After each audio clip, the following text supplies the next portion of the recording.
مساء الخير. ناس كتير سألتنا على تجميع بطاريات الليثيوم بوليمر. في الفيديو ده هعرفك طريقة ازاي تعمل بطارية 12 فولت من خلايا الليثيوم بوليمر.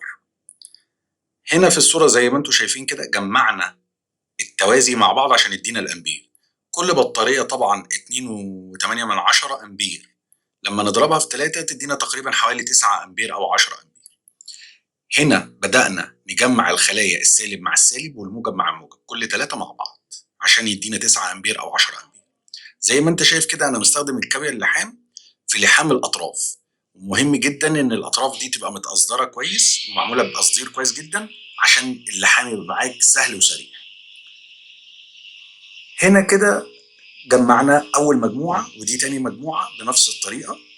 بنبتدي نستخدم الكاوية في تجميع الأطراف اللحام زي ما أنت شايف كده. كده جمعنا الثلاث أطراف مع بعض وعملنا 3 مجموعات. كل مجموعة من دول تدينا 10 أمبير، يبقى إذا هنعمل بطارية 12. ال 12 يعني 3 مجموعات يعني تدينا 10 أمبير، بطارية 12 فولت 10 أمبير من الليثيوم بوليمر. هنبدأ بعد كده نجمع السالب في الموجب عشان التوالي بيدينا الفولت اللي احنا عايزينه. كل خلية وهي جديدة أو وهي فول تشارج بتديك 4.2 فولت. بنبتدي نثبتهم بالداكت تيب ونعزلهم طبعا كويس. هنا بنجمع بقى السالب مع الموجب، ده تجميعة التوالي، والطرف الثاني كذلك. لو جينا هنا بقى كده البطاريه كده بقى تديك 12 فولت بعد التجميعه دي، السالب في الموجب والسالب في الموجب تديك 12 فولت. هنا بنعزل البطاريه وبنركب البي ام اس بتاعتنا لتنظيم عمليه الشحن والتفريغ،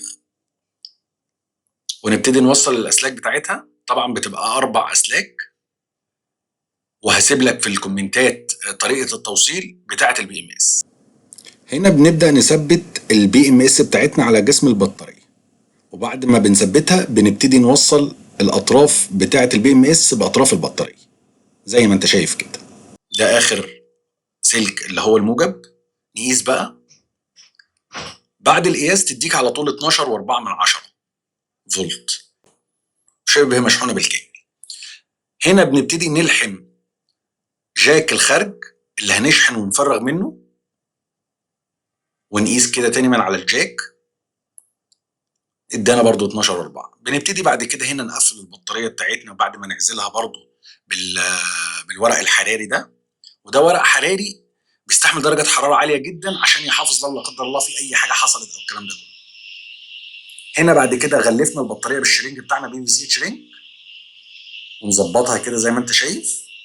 لو عجبك الفيديو اعمل لنا لايك وشير وكومنت وقلوب. شكرا.